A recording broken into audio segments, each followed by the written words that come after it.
Assalamu alaikum and Jin Dobro to everyone.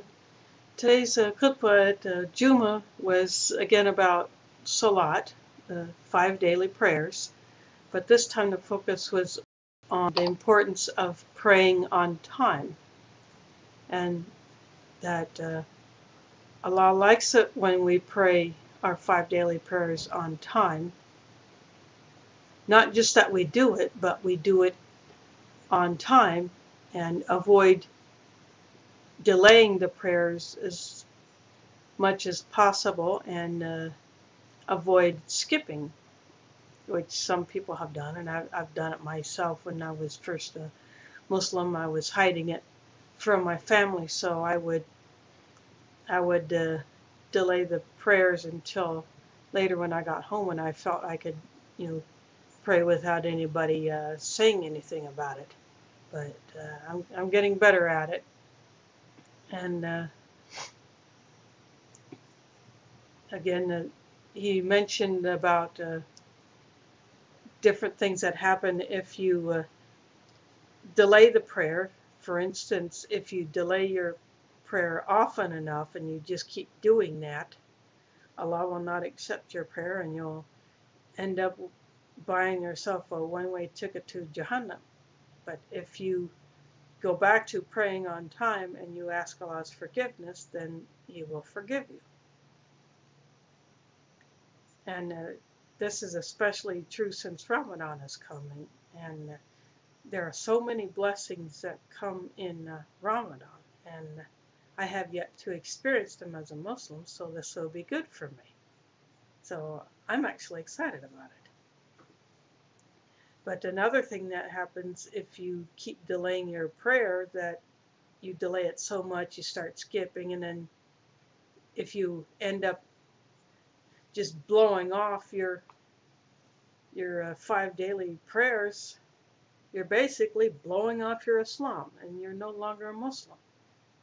And Muslim means to submit yourself wholly to Allah in all things, and part of that is to pray when you're supposed to. And there are many places in the Quran that have the phrase "establish the prayer," which basically means get yourself in a routine of praying when you're supposed to, and doing it for Allah's sake, so that you gain the reward for it, and that you keep it up, you get others to do it.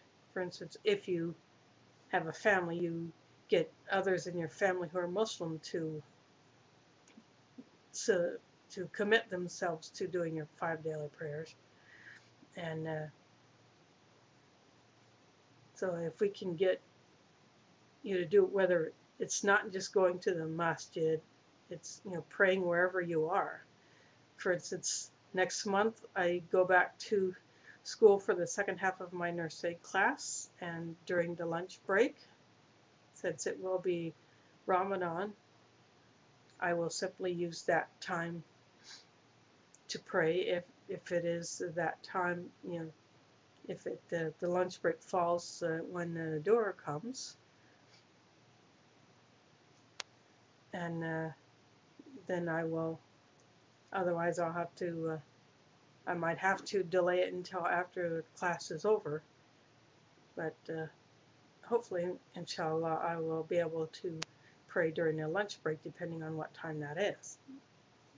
So I don't know how that works yet. I'll find out on the second when I start the class. But when I was doing my clinical at the nursing home last month and early into this month, I prayed my asr during the supper break. So it might have been delayed, but I had to go with what the break time schedule was, but I was able to do that. And then after the work period ended, then I will go back to the employee break room, and I prayed Maghrib, and then I took a taxi home, and by the time I got home, it was time for Isha. So that worked out. But this is a proof that you can do it at your work or school.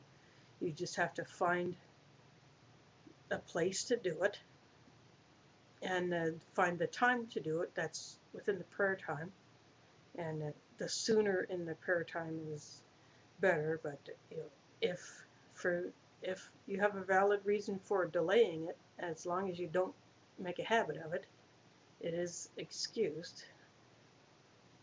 And life happens.